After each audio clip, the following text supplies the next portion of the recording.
So some of the things that we're going to be doing for the Heath and Bernie business, which is what I'm calling it, I don't know what it's going to be called, but that's what it's being called now.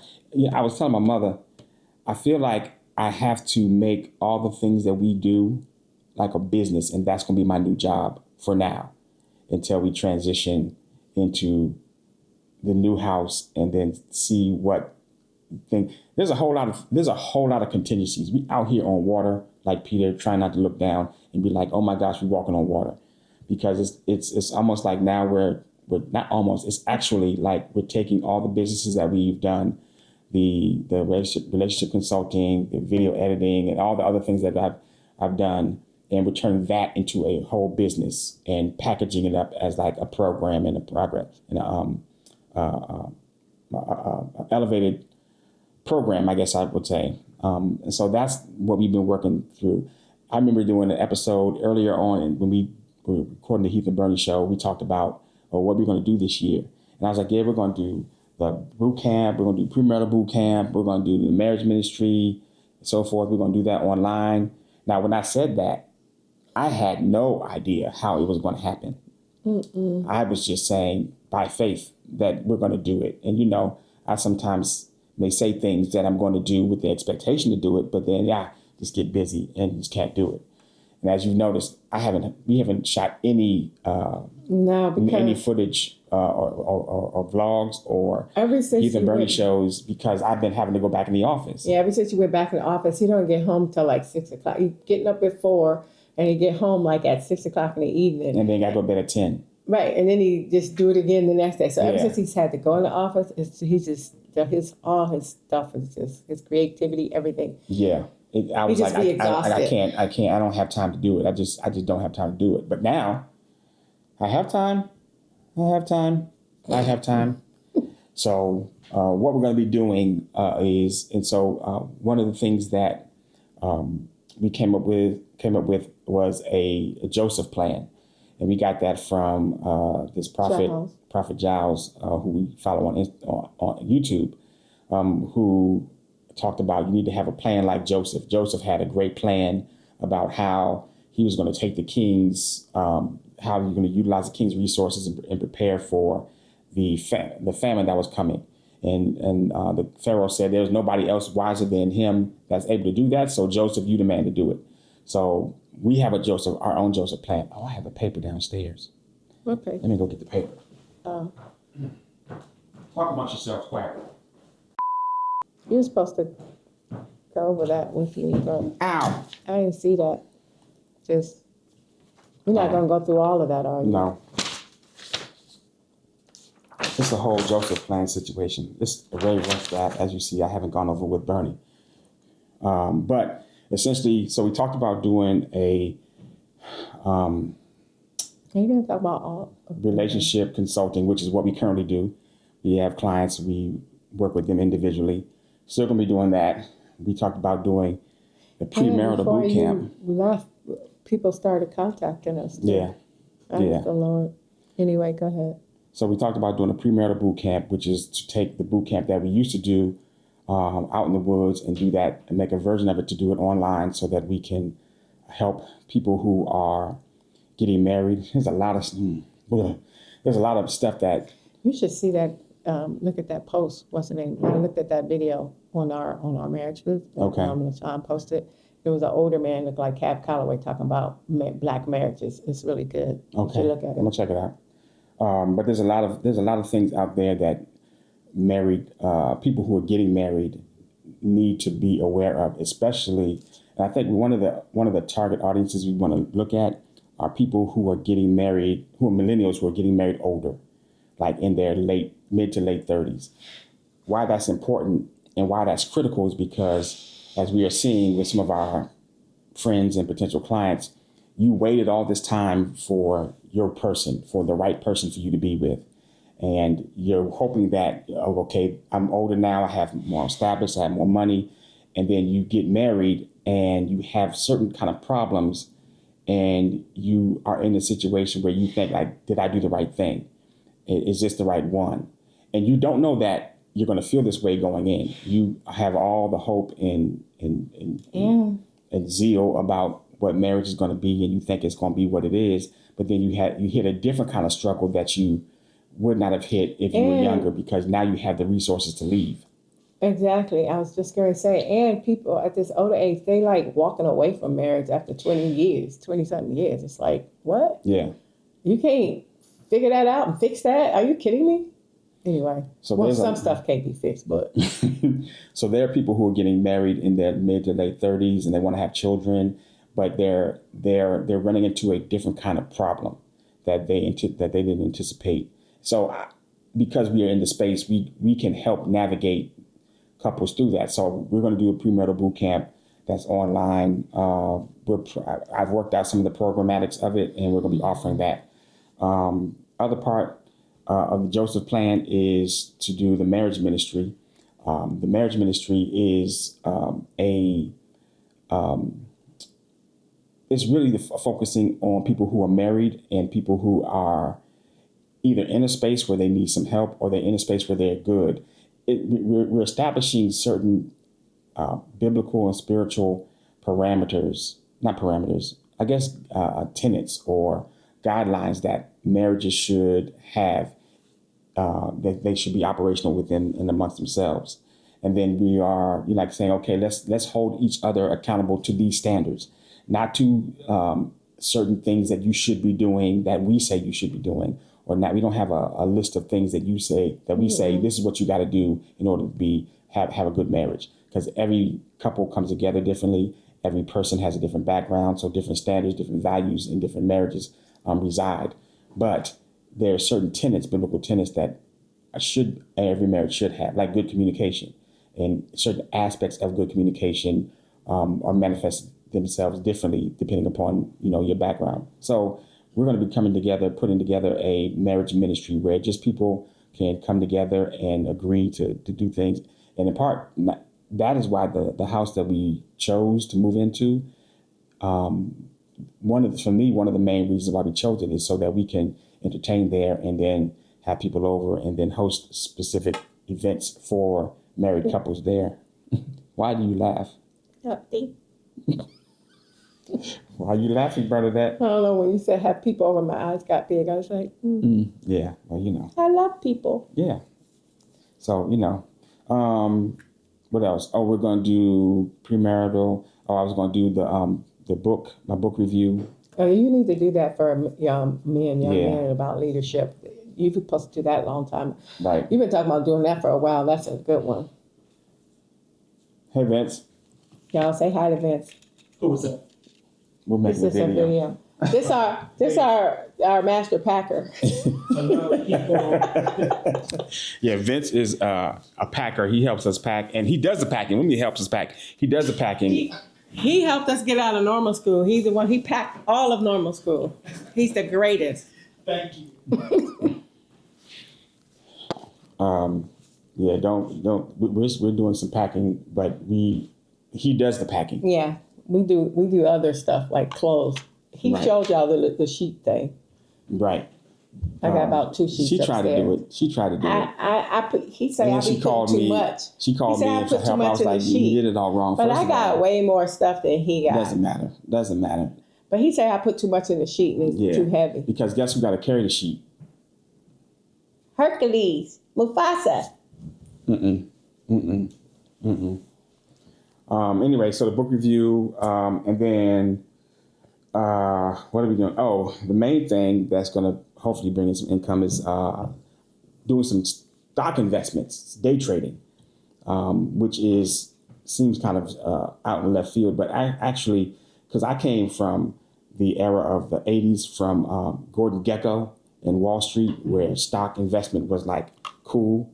So I wanted to be a stock investor when I was in college. I was like, oh yeah, I'm gonna be like Gordon Gekko from Wall Street. I tried it and I wasn't good.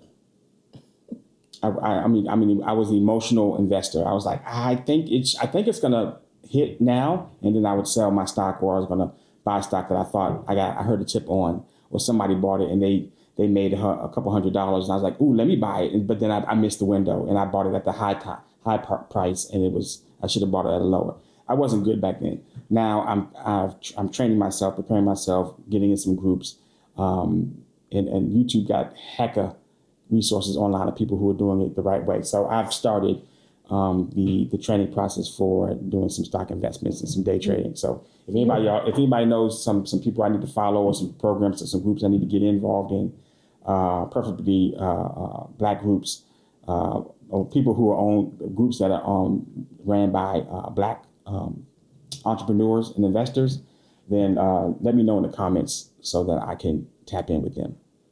And we're doing the Heath and Bernie show and stuff like that. So we're doing all those other things. Contracting too or something. Did you already mention that? Yeah, I mentioned that. I said if that the contracting is what I would like to do. You said you wanted to go do like a professor job too. Like yeah, that's the other part of Daniel plan. There's the this is what I hope happens, and then there's the this is what I can count on happening, and then there's the if none of that stuff works. Sorry, I gotta take deep breaths because again I'm walking on water and I don't want to look down because if I look down I have to eat chocolate. If none of all the other stuff works, then the backup is okay. You can go out. You said if all the other stuff, all the other stuff doesn't work, then if the Daniel plan doesn't end up planning, right? Then all these other things, in addition to, whatever the things that we have coming in currently, if that stuff don't work, then I can go back to work as a contractor, but I would only do like part-time. Yeah, joints, like not contracts. Contracts. Yeah, like 6 months or 5. Not like a daily. Yeah, I wouldn't go back full-time. At least I don't think I would. We don't know what the Lord has in store for us. We don't know. We're walking on water and we have jumped off a cliff. Actually, we do know. Okay. We do know. Here we go. So part of this faith walk, and one of the reasons why I wanted to make videos about our journey is because, especially for us, people see the things that we do and have done, but they don't know how we got here. Right. It's funny because you're real comfortable talking about this stuff, whatever. And I don't really like to talk about every little thing that we're doing. But it's the same thing when we went to normal school. I didn't want to talk about that either, if you think about it. Right. Go back to that when we first, nobody knew that we moved to normal school. We moved, didn't tell nobody, and then until afterwards. We didn't tell nobody we were moving, and then we invited people over to the house. They were like, what? Because we already lived in a nice house before until now, but we needed normal school because of the land and stuff to do the boot camp. Right. But it's I forgot my train of thought. I have the same feeling that I had when we moved about this. So, but I'm talking, whatever, but normally I would be like, but like you said, people need to see the journey. I would like to talk after. Right. So. But yeah. I was saying that to say the reason why I feel like I want to document this journey, one, because I'm a content creator, I like doing this. Two, because people see that we had a boot camp and that we were outside creating a bunch of different fun activities, and they just know that we had it, but they do not know how God miraculously, and I'm talking about miraculously, moved in order for us to get that property. Yeah. And actually keep that property and maintain it, and then serve the thousands of people that we did there. And literally the people, because that house that we moved from, the house was on 4 acres, and the people who sold us that house just gave us 9 acres. This is free. They're like, we can't do anything with it. You want it? You want it? Yes, please, and thank you. So we were able to build obstacle courses all on that land too. Now, we sold the house, it's on 4 acres, but we still own those 9 acres over there. Yeah. So it's nothing but God. Right. So the way that the Lord be working and moving things out and shifting things. But that's the thing. So when all this happened 4 weeks ago, I kept seeing things like, because I watched Joyce Myers and different people that I follow. And I was watching Joyce Myers one day, and she had did her sermon, because she come on every morning at 7 a.m. and this repeats or whatever, but she had did whatever she talked about that day. But then at the very end, she started talking about this a faith book and a faith walk. And the little lady that is like her armor bearer sidekick, she's on there every time. she said something, and so did Joyce Myers. They was talking about faith, and all this is when all this stuff was going on. And they said something to the point where you really, if you really want to, and I showed it to you for you to watch it, and I was like, if you have to like jump, like basically to have faith to see God do what He can do, you have to get in the position to let Him do what He does. Yeah. So you can't always be, you have to take risks. Yeah, right. You can't always be sitting on the fence and not take a risk, because if you don't take the risk, how is He going to do what He does if you always don't put yourself out there? They said something to the, I can't remember the words, but their words was, it went exactly with what was going on with us. And I was like, ooh, guess I got to show that to Heath. This one he was still working. And I was like, So I know I didn't explain that well, but you did. I was just thinking about things that were coming up while all this was going on. And I felt like it was God saying, hello. And I was like, okay, just call us Peter. So as I was saying, I like making content. I like documenting journeys and stuff, and the difficulties that we've had throughout our marriage and journeying through these spaces, not knowing. And one of the things I've talked about on the podcast about how when husbands provide a level of security and how they in being a provider, and you combine that with the oxymoronic approach of not knowing what it is you're going to do or how you're going to go through it or how it's going to work out or what the next steps are. There's a level of unknown that a husband can grasp and hold on to, but yet still be a leader and still be a provider. And let me finish. And I've done that throughout the years. Whenever we've had to make big faith moves, like buying the house in normal school and buying that 14 acres, and we're in it now. We're in it now. And that's the thing. That's because I know how the Lord moves and how He moves with you.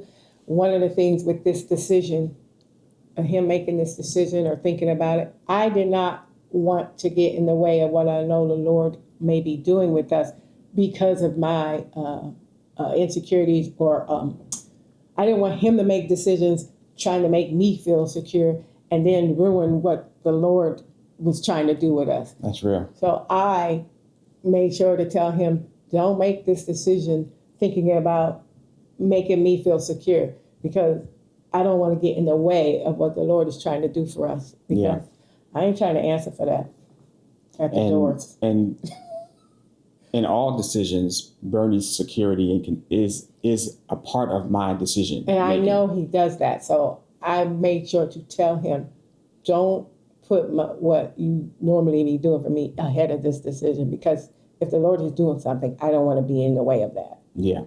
So I be dealing with myself a lot during this time.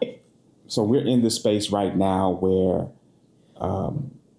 over the last 4 weeks, it's literally been 4 weeks, we have been put us in a place where I'm going to be having to retire at the end of the year. Yeah.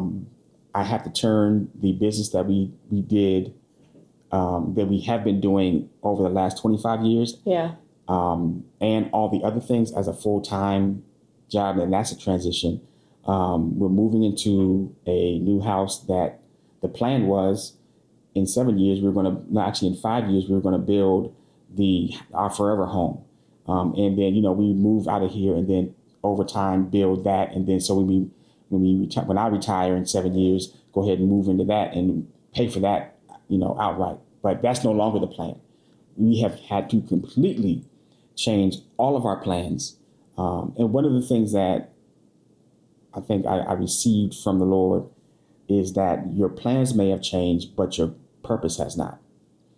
Your situation may have changed, but your purpose has not.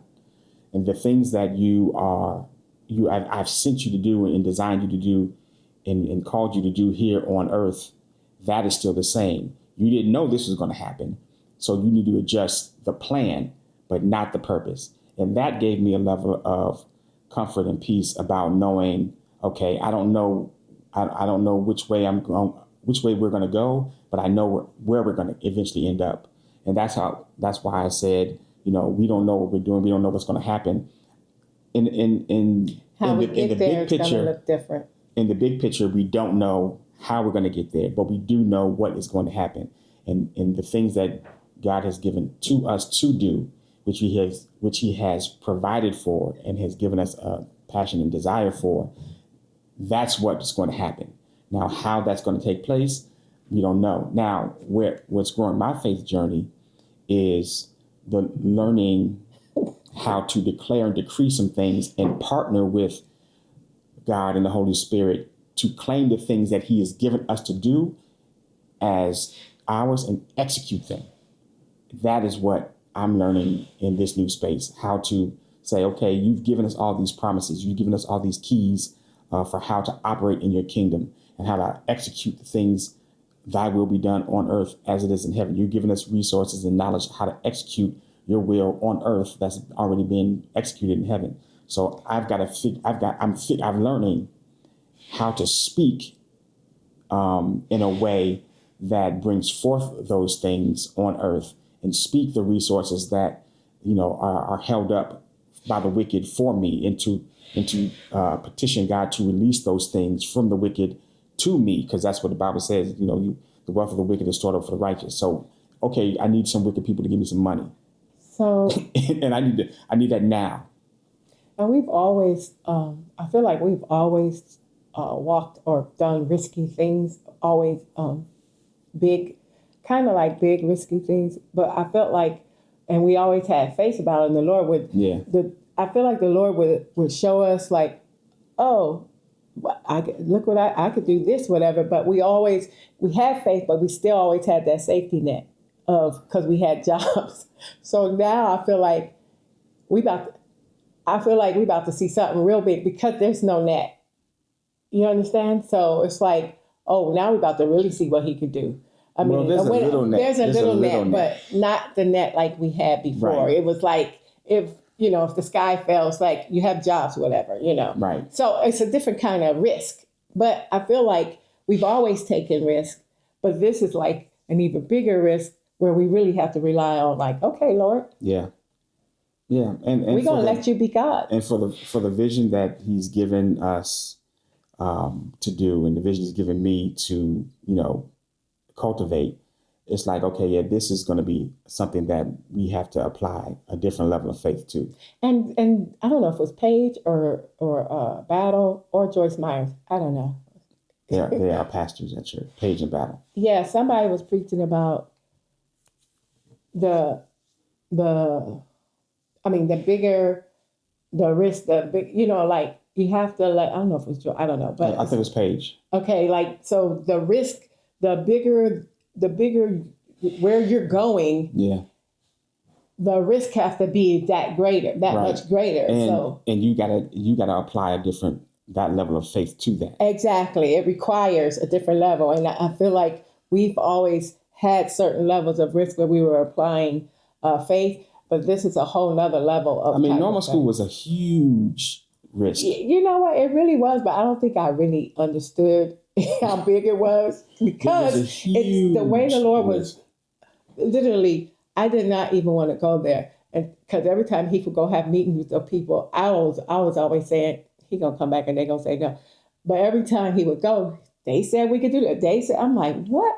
So I didn't realize how big normal school, that was our old house, was a huge risk because it was almost seamless the way we got it, the way we went there. Yeah. And so I didn't really get it until on the way out. So in closing, because we've been on this for a minute. And we was only supposed to be on here for a little bit.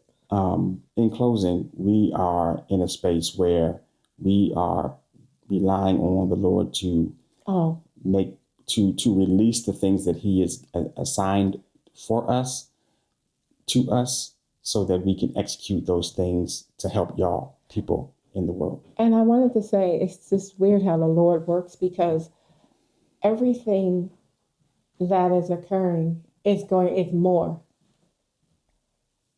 It's more. You don't got to be discreet. Come on, it's a work environment. It's a work environment.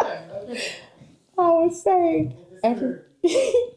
everything that is happening is more, like it's costing more. Like I had to get a new car. Yeah. I had to get a new car. We have to move. It's going to be more than where we here. You know, everything is going to be more. And at the same time, I told you those didn't look like enough boxes, but there's more downstairs. Yeah, there. Yeah.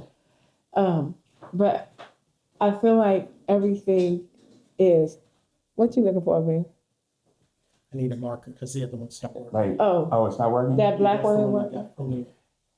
Okay. Do we have it? I think I got You one. have some downstairs. Yeah, that's Oh, I was saying? Was I talking?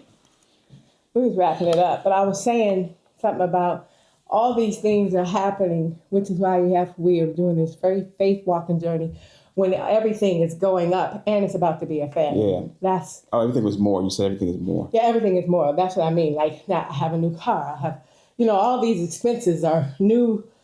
Everything is going up, and all these new expenses, and other things are going down.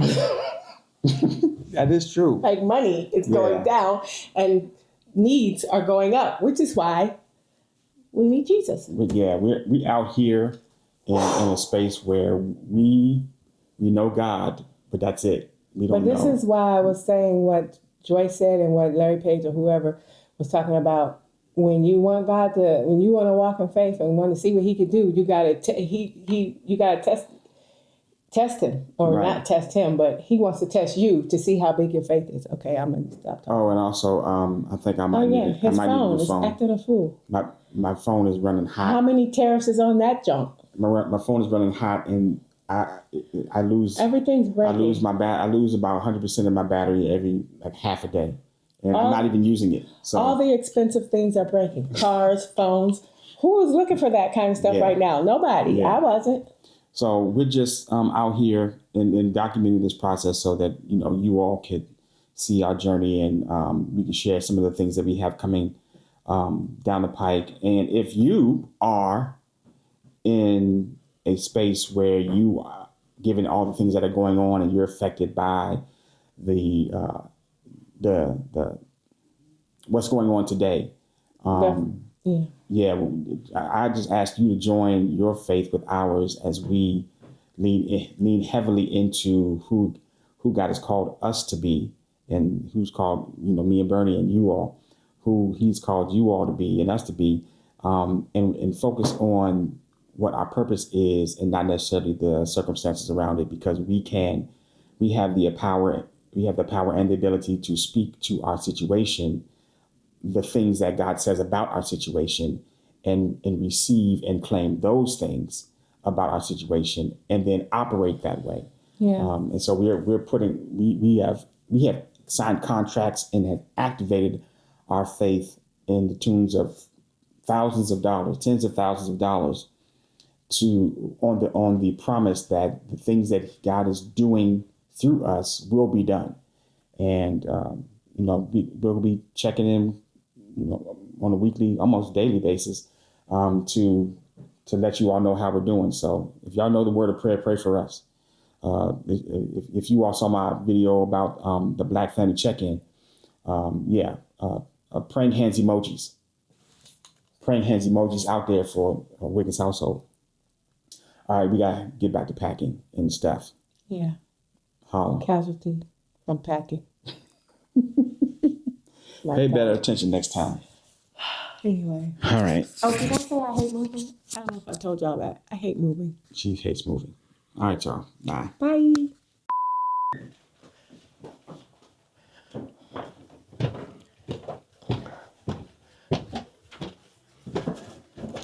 I'm going upstairs so y'all can see.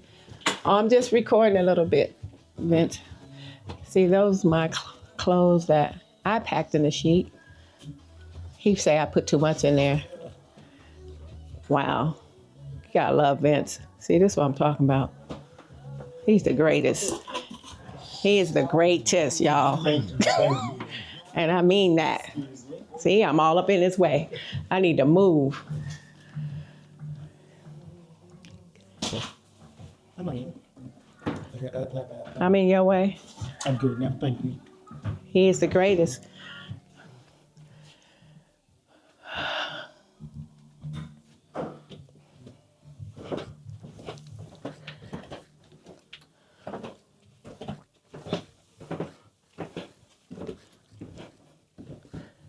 I need to eat something. He's packing up the podcast stuff. Thought I'd be able to just take this down real quick. You had a all I was gonna do is moment.